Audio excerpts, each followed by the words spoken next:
கிறிஸ்துவுக்குள் அருமையானவர்களே, இந்த நாள் நமக்கு திருமண்டலத்தின் மூலமாய் கொடுக்கப்பட்டு இருக்கிற தலைப்பு மறுரூபம் ஆக்கப்பட்ட வாழ்வு. நான் இதற்காக 2 உதாரணங்களை சொல்லி வேதாகமத்திற்குள்ளாய் கடந்து செல்ல இருக்கிறேன். மறுரூபமாக்கப்பட்ட வாழ்வு. உலகத்திலே மனிதனான யாவரும் ஒன்று போலதான் பிறக்கிறோம். ஒரு பெரிய உயர்ந்த அதிபதியினுடைய வீட்டில் பிறக்கிற குழந்தை பிறக்கும்போது தங்க உடையோடு பிறக்கிறதா? இல்லை. எந்த ஒரு மனிதனுமே நிர்வாணமாய் தான் என்ன செய்கிறான்? பிறக்கிறான். ஒரு மிக பரிதாபப்பட்ட நிலையில் காணப்படுகிற ஒரு ஏழை என்னுடைய பிள்ளையும் எப்படிதான் பிறக்கிறது? நிர்வாணமாய் தான் பிறக்கிறது. பிறக்கையிலே எந்த விதமான வேறுபாடும் என்ன செய்யவில்லை? காணப்படவில்லை. இந்த வேறுபாடு எங்கு ஆரம்பிக்கிறது என்றால், குழந்தைகள் வளர வளர அவருடைய வாழ்க்கை நிலையிலே இந்த வேறுபாடானது நமக்கு காணப்படுகிறது. இதற்கு உதாரணமாய் நாம் பார்ப்போம் என்றால், கோழி முட்டையை பற்றி அனைவருமே அறிந்திருப்போம். இந்த முட்டையை நம்ம கோழியில் அடை வைக்கிறோம். இந்த அடை வைக்கும்போது பார்த்தோம்னா எல்லா முட்டைக்குமே ஒரே தன்மைகள் தான் காணப்படுமா. எல்லா முட்டையுமே பொரிக்கக்கூடிய தன்மை உள்ளது. எல்லா முட்டையிலையுமே ஒரே தன்மை தான் கொண்டது. ஆனால் அது அந்த கோழி அடை காட்கிற வேளையிலே அந்த முட்டையை அது என்ன செய்யுமா? திருப்பி திருப்பி கொண்டு இருக்குமா. திருப்பி திருப்பி வைக்கும்போது என்ன ஆகிறது என்றால், அந்த முட்டையின் உள்ளாக இந்த கோழியினுடைய வெப்பம் செலுத்தப்படுகிறது. அந்த முட்டையானது அந்த வெப்பத்தை ஈர்த்து வைத்து கொண்டால் அந்த கோழி அந்த முட்டையை என்ன செய்யுமா? தன்னிடமாய் சேர்த்து வைத்து அந்த முட்டையில் கரு உருவாகி அழகான கோழி குஞ்சு வெளிப்பட என்ன செய்யுமா? கிருபை செய்யுமா. அதே நேரத்தில் அந்த முட்டை அந்த வெப்பத்தை உள்ளே ஈர்த்து வைக்கலை அப்படின்னா கோழி அந்த முட்டையை என்ன செஞ்சு விட்டுருமா? தள்ளி வைத்து விடுமா. அதுதான் என்ன முட்டையாகிறது? கூ முட்டையை ஆகி விடுகிறது. நாமும் இன்னைக்கு அப்படித்தான். எல்லா முட்டையும் ஒரே முட்டை தான். எல்லா மனிதரும் ஒரே மனிதர் தான். ஆனால் ஆண்டவர் நமக்குன்னு கொடுக்கப்பட்ட வாழ்க்கையை, ஆண்டவர் நமக்குன்னு கொடுக்கப்பட்ட தாளந்துகளை நம்ம பயன்படுத்துகிறோமா? உதாரணத்துக்கு சொல்லணும் அப்படின்னா, இன்றைக்கு நாள் ஓய்வு நாள். எத்தனையோ வேலை பணி, எத்தனையோ பாடுகள். ஆனாலும் ஆண்டவருக்குன்னு நான் என்ன செய்வேன்? முக்கியத்துவம் கொடுப்பேன். ஆண்டவர் தான் எனக்கு பிரதானம். ஆண்டவர் ராஜ்யத்தை முதலாவது தேடினால் இவைகள் எல்லாம் உங்களுக்கு கூட கொடுக்கப்படும் வேதவசனம் சொல்லுது. எது எதெல்லாம்னு சொல்லலை, எல்லாம். அதில் என்ன செய்யுது? எல்லாமே அடங்கி போகுது. பணமாக இருக்கலாம், பொருளாக இருக்கலாம், மனுஷர்களுடைய உதவியாக இருக்கலாம், என்ன காரணமாக இருந்தாலும் அதான் அந்த வார்த்தை எல்லாம். அதில் அனைத்தும் என்ன செய்து விடுகிறது? நிறைவேறி விடுகிறது. அனைத்துமே என்ன செய்யப்படுது? உங்களுக்கு கொடுக்கப்படுகிறது. ஆனால் நம்ம அதை என்ன செய்ய முடியும்? ரொம்ப அலட்சியமாக நம்ம வெறுத்து ஒதுக்குகிறோம். இதே போல தான் சிலுவை மரத்தில் 2 கள்ளர்கள் என்ன செய்யப்பட்டாங்க? தூக்கப்பட்டாங்க. ஒரே ஒரு கள்ளன் தான் என்ன செஞ்சான்? ஒப்பு கொடுத்தான். 2 பேருக்கும் சேர்த்து தான் ஆண்டவர் என்ன செஞ்சார்? பிதாவே இவர்களுக்கு மணியும் தாங்கள் செய்கிறது இன்னதென்று அறியாது இருக்கிறார்களேன்னு சொன்னதை 2 கள்ளர்களும் தான் என்ன செஞ்சுட்டு இருந்தாங்க? கேட்டுட்டு இருந்தாங்க.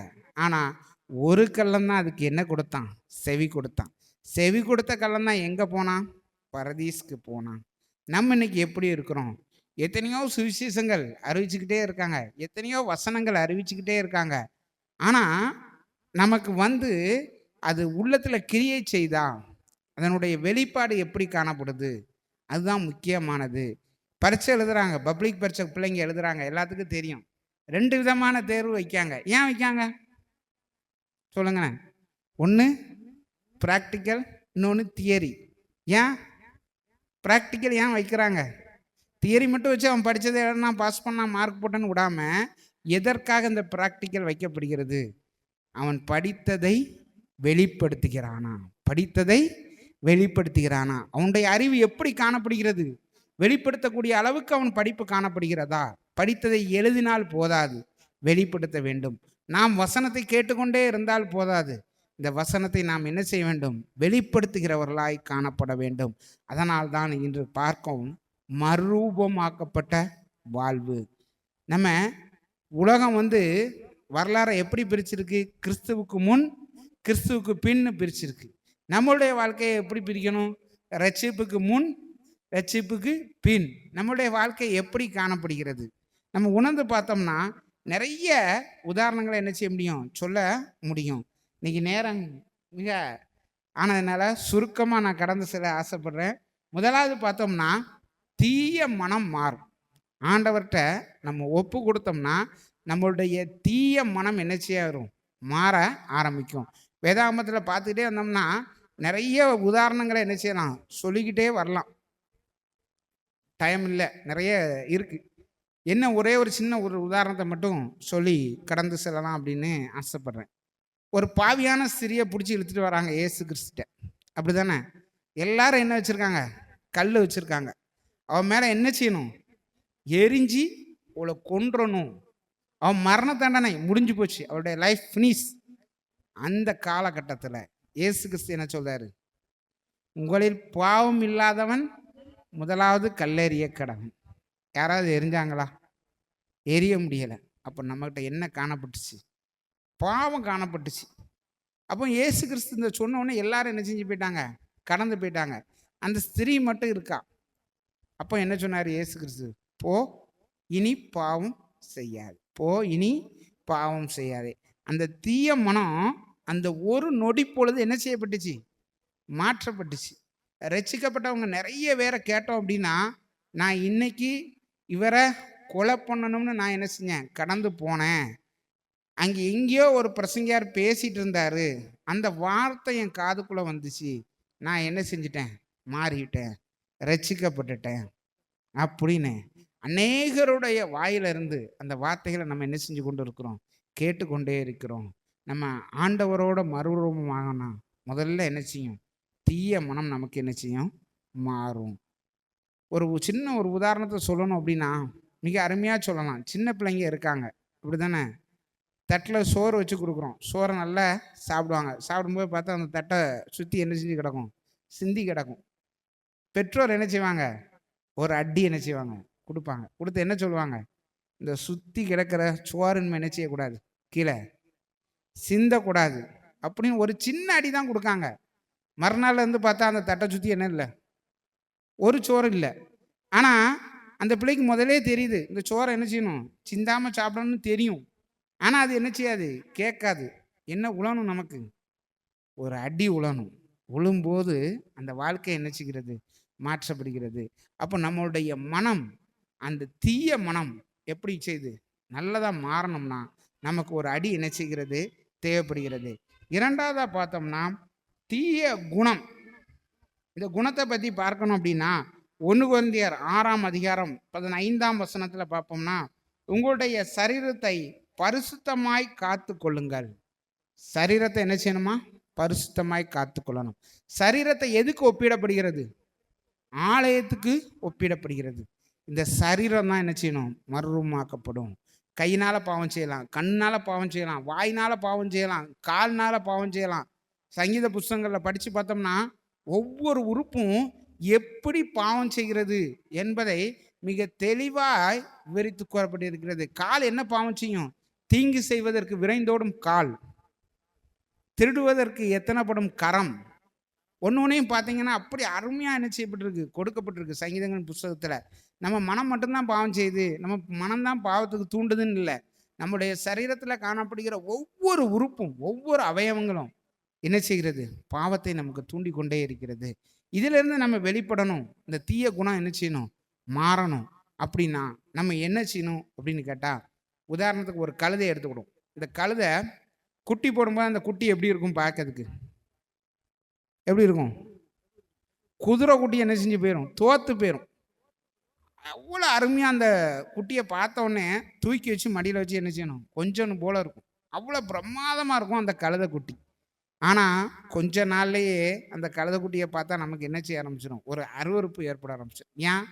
அது போய் மண்ணில் கிடந்து புரண்டு புழுதியில் கிடந்து குப்பைக்குள்ளே போய் கிடந்து அது தன்னுடைய சரீரத்தை என்ன செய்யும்? கொஞ்சம் கொஞ்சமாக அழுக்காக்கின உடனே நமக்கு அந்த கழுதைக்குட்டி என்ன செய்யுது? பிடிக்காம போயிடுது. ஆனால் குட்டி போட்ட புதுசில் அந்த குட்டி எப்படி இருக்குது? நல்லா அழகாக பார்க்கறதுக்கே அவ்வளோ ரம்மியமாக இருக்குது. ஆனால் அதனுடைய நடக்கை, செயல் என்ன செஞ்சு போகுது? நமக்கு அருவருக்கத்தக்கதாய் மாற்றி விடுகிறது. அப்போ நம்மளுடைய குணம் எப்படி காணப்படுகிறது? இங்க வசனத்தை கேட்குறோம். நேற்றைய தினத்தில் ஒரு அருமையான ஒரு சகோதரர் சொன்னார். ஒரு சகோதரன் வந்து நல்ல கூட்டங்களுக்கெல்லாம் போவாராம், கடந்து போவாராம். எங்கேயாவது சண்டை நடந்துச்சுன்னா உடனே கம்பு எடுத்து 4 பேரை அடிச்சு போடுவாராம். உடனே கேட்டாங்களாம், நீ நல்ல கூட்டத்துக்கெல்லாம் வாஞ்சியா வரப்பா, எல்லா கூட்டத்தையும் அட்டன் பண்ணுற, ஆனால் ஏன் இந்த சண்டை வந்ததுன்னா நீ கம்பு எடுத்துகிட்டு போய் அடிக்க அப்படின்னா, அவன் சொன்னாராம், அப்போ மட்டும் நான் ஏசப்பாவை தூக்கி என்ன செஞ்சுக்கிடுவேன், வெளியில் வச்சுக்கிடுவேன். சண்டை போட்டு முடிச்சோன்னே ஏசப்பாவை தூக்கி நான் என்ன செஞ்சுக்கிடுவேன், உள்ளே வச்சுக்கிடுவேன்னு அந்த சகோதரன் சொன்னார் அப்படின்னாங்க. நம்மளும் இன்னைக்கு நிறைய நேரங்களில் இப்படி தான் நம்மளுடைய வாழ்க்கை காணப்படுகிறது. உலக பிரகாரமாக போகும்போது எஸ்ஸப்பா நீங்கள் தள்ளிடுங்க, எனக்கு இந்த உலகம் முக்கியம் அப்படின்னு உலகத்துக்குள்ளே நம்ம கடந்து போயிருந்தோம். போயிட்டு எல்லா வேலையும் முடிச்சுட்டு வந்தோன்னே எஸ்ஸப்பா நீங்கள் இப்போ வாங்க, அப்படி விரும்புகிறாரா ஏசப்பா? வேணுங்கும் போது பயன்படுத்தக்கூடிய கடவுளா நம்மளுடைய கடவுள்? இல்லவே இல்லை. எப்பொழுதும் எந்த நேரமும் நம்மளை எப்படி வரைஞ்சி வச்சிருக்கிறாரு, உள்ளங்கையில் வரைஞ்சி வச்சிருக்காரு. இடது கையை கூட நம்ம பார்க்கறது கொஞ்சம் ரேர், ஆனால் வலது கையை என்ன செய்வோம், பார்த்துக்கிட்டே இருப்போம். அப்படி தானே? ஒரு நாளைக்கு கிட்டத்தட்ட ஒரு இதில் சொன்னாங்க, குறைந்தது ஒரு 300 முறையாவது ஒரு நாளைக்கு இந்த உள்ளங்கையை பார்க்குறோமா. 300 முறை நம்மளே பார்க்கும்போது ஏசப்பா எத்தனை முறை பார்ப்பாங்க? அப்போ நம்மளை அப்படியே பார்த்துக்கிட்டே இருக்காங்க. நம்மளுடைய நடவடிக்கை என்ன செஞ்சுட்டு இருக்காங்க, பார்த்து கொண்டே இருக்காங்க. அப்போ நம்மளுடைய குணங்கள் எப்படி காணப்படும்? முதலாவது பார்த்தோம், தீய மனம் என்ன செய்யணும், மாற வேண்டும். இரண்டாவது பார்த்தோம், தீய குணம் என்ன செய்யும், மாறும். சரியா? மூணாவதாக நம்ம பார்த்து முடிக்க இருக்கிறோம். மூணாவது பார்த்தோம் அப்படின்னா தீய நிலை. இந்த தீய நிலை எப்படி அப்படின்னு கேட்டால், ஒரு மனிதன் எப்போ அந்த தீய நிலைக்கு தள்ளப்படுதான் அப்படின்னு பார்த்தா, பரிசுத்த பவுல் அழகா சொல்லியிருக்கிறாரு, வெளியே இருந்து உள்ளே செல்கிற ஒன்றும் மனிதனை தீட்டுப்படுத்தாது, உள்ளத்திலிருந்து பிறப்படுகிற வார்த்தைகளும் சிந்தனைகளுமே என்ன செய்யும், தீட்டுப்படுத்தும் மனிதனை. அப்போ நம்முடைய இருதயத்தை என்ன செய்யணும், காத்துக்கொள்ள வேண்டும். இருதயத்தில் இருந்து முதலாவது பார்த்தோம், நம்முடைய குணம் என்ன செய்யணும், மாறணும், மனம் மாறணும். இப்போ கடைசியாக சிந்தை. இந்த சிந்தை எப்படி இருதயத்தில் இருந்து உண்டாகுது? எப்பவுமே நம்ம ஏசப்பாவை நினச்சிக்கிட்டு எசப்பா எசப்பா எசப்பா எசப்பான்னு இருந்தோம்னா நமக்கு என்ன செய்யும், ஏசப்பாவுடைய அன்பு நம்மளை நெருக்கி தாங்கி பிடிச்சிக்கிட்டே இருக்கும். ஒரு அருமையான பிரசங்கியார் எப்போவுமே ஏசப்பா தோத்திரம் தோத்திரம் சொல்லிகிட்டே இருப்பாராம். ஒரு நாள் ஒரு சாம்பார் பரிமாறிட்டு இருந்தாராம் ஒரு பந்தியில். திடீர்னு கால் ஸ்லிப்பாகி என்ன செஞ்சிட்டாராம், உளுந்து சாம்பார் கொட்டிட்டான். அப்பவும் எந்திரிச்சு என்ன செஞ்சாராம், ஏசப்பா தோத்திரம் அப்படின்னாராம். பார்க்கவங்கலாம் சிரித்தாங்க. அட முட்டாப்பையில, சாம்பார் என்ன செஞ்சுட்டு உன் மேலே கொட்டிட்டு, வேதனையான ஒரு விஷயம், இதுக்கு நீ போய் சோத்திரம் சொல்லுதிய அப்படின்னாங்களாம். கடைசி பார்த்தா அந்த கொட்டின சாம்பாரில் ஒரு பள்ளி கிடந்திருக்கு. அல்லேலூயா! எத்தனை பேரோட உயிர் காப்பாற்றப்பட்டிருக்கு. நமக்கு உலக பிரகாரமாக பார்க்கும்போது நமக்கு தண்டனை கிடைக்கிற மாதிரி இருக்கலாம், ஆனால் அது தண்டனை கிடையாது. ஆண்டவருடைய சித்தத்துக்கு நேராக நம்மளை என்ன செஞ்சு கொண்டு போகிறாரு, வழி நடத்தி கொண்டு போகிறாரு. ஒவ்வொரு நொடி பொழுதும் ஒவ்வொரு நிமிஷமும். நான் தான் அநேக நேரங்களில் சொல்லுவேன், ஒரு நாளைக்கு கண்டிப்பாக 2 நேரம் என்ன செய்யுங்க, ஜெபம் பண்ணுங்க. காலையில் எழுந்தவுடனே ரொம்ப நேரம் ஜெபம் பண்ண வேண்டாம். ஏசப்பா இந்த நாளை உங்கள் கரத்தில் அர்ப்பணிக்கிறோம், இந்த நாளினுடைய எல்லா பணிகளையும் நீங்கள் பார்த்துக்கோங்க. உலகத்துக்குள்ளே கடந்து போகிறோம். உலகம் பயங்கர கொடுமையானது. நம்மளோட தோல் மேலே கை போட்டு பேசி கொண்டு இருக்கிறவன் 10 நிமிடத்திற்குள்ளே நம்மளை பற்றி யார்கிட்ட எப்படி பேசணும்னு பேசிட்டு போயிடுறான். அதனுடைய விளைவு நம்ம சாயங்காலத்துக்குள்ளே என்ன செய்ய வேண்டியதாக இருக்குது, அனுபவிக்க வேண்டியதாக இருக்குது. நான் என்னுடைய வாழ்க்கையில் அனுபவித்ததுனால சொல்கிறேன். காலை முழுவதும் என்னோட இருந்தவன் மத்தியானத்துக்கு மேலே ஒரு ஆள்கிட்ட என்னை பற்றி சொல்கிறான், சாயங்காலம் அங்கேருந்து எனக்கு என்ன செய்யுது, கம்ப்ளைண்ட்டாக வருது. காரணம் அந்த மனிதர்களுடைய மனநிலை எப்படி மாறுகிறது, நாம் எப்படி நடக்க வேண்டும்.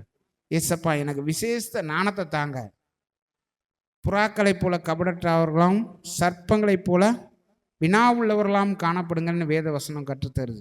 நம்ம ஜெபம் பண்ணணும். ஆண்டவரே இந்த நாளை தந்திருக்கீங்க, உமக்கு நன்றி. கேரளாவில் நைட்டு தூங்கும்போது நினச்சி பார்த்துருப்பாங்களா, அவங்க இரவு படுக்கும்போது நினச்சி பார்த்துருப்பாங்களா, நம்ம காலையில் மரித்து போயிடுவோம்னு யாராவது நினச்சி பார்த்துருப்பாங்களா? இல்லை. காலையில் எந்திரிக்கும் போது என்ன இல்லை, ஜீவன் இல்லை. அப்போ இரவு நம்ம படுக்க போகும்போது ஆண்டவரே இந்த நாளை தந்தீங்க, அதுக்காக உமக்கு நன்றி. இந்த நாளின் பணிகளை எல்லாம் செய்து முடிக்க வச்சிங்க, அதுக்காக உமக்கு நன்றி. இப்பொழுது இரவு நேரத்தில் என்னுடைய ஜீவனை உம்முடைய கையில் நான் என்ன செய்கிறேன், ஒப்புவிக்கிறேன் அப்படின்னு சொல்லி ஜெபம் பண்ணிட்டு என்ன செய்யணும், நம்ம படுக்கைக்குள்ளாக கடந்து செல்ல வேண்டும். இந்த இரண்டையும் நம்மளுடைய வாழ்க்கையில கடைப்பிடிக்கும் போது நம்மளுடைய வாழ்க்கை நிலை கட்டாயமா என்ன செய்யும், மாறும். எனக்கு ஒன்றுமே இல்லை, ஒன்றுமே ஆண்டவர் கொடுக்கலன்னு சொல்லாம, ஆண்டவர் எனக்கு எல்லாம் கொடுத்துருக்கிறாரு. எனக்கு சுகத்தை கொடுத்துருக்காரு, எனக்கு ஜீவனை கொடுத்துருக்காரு, எனக்கு பலத்தை கொடுத்துருக்காரு, என்ன அபரிவிதமா ஆசீர்வச்சிருக்காருயா. அற்பமும் தூசியுமான எண்ணெய், இப்படிதான் பைபிள் வசனம் சொல்லுது. அற்பமும் தூசியுமான என்னை உடைய பிள்ளையாய் ஏற்றுக்கொண்டீரே. அவருடைய பிள்ளை, ராஜா வீட்டு பிள்ளை. எதுக்காக கவலைப்படணுமா? ஒன்றுக்கும் குறித்து கவலைப்பட வேண்டாம். எதை குறித்தும் கவலைப்படாதே, எல்லாவற்றையும் குறித்து ஸ்தோத்திரத்தோடு கூடிய ஜெபத்தினாலும் வேண்டுதலினாலும் தேவனுக்கு தெரியப்படுத்துங்க. அருமையான வசனம். நம்ம செய்கிறோமா? நம்முடைய மனதை எங்கே கொண்டு போகிறோம்? ஆண்டவரோடு நம்ம ஒப்புரவாகும் போது நம்முடைய குணங்கள் எப்படி காணப்பட்டாலும் சரி. இன்னைக்கு வேத வசனத்தை பார்த்தோம்னா அருமையான வசனம். என்ன வசனம்? உங்களுடைய பாவங்கள் செவ்வேர் என்று இருந்தாலும் உறைந்த மலையை போல் என்ன செய்யுமா, வெண்மையாகும். ரத்தாம்பர சிவப்பு என்னதான் மாறிடுமா, பஞ்சை போல மாறிவிடும். நான் நிறைய பாவம் செஞ்சிட்டேன், ஆண்டவர் என் குற்றத்தை மன்னிப்பாரா? மன்னிப்பார். உன் இருதயத்தை ஆண்டவருக்குன்னு திறந்து கொடுத்தா ஆண்டவர் மன்னிக்க ஆயத்தமாக இருக்கார். அப்படிப்பட்ட வாழ்க்கையை கர்த்தர் தாமே நம்ம ஒவ்வொருவருக்கும் தந்தருள்வாராக. ஆமென்.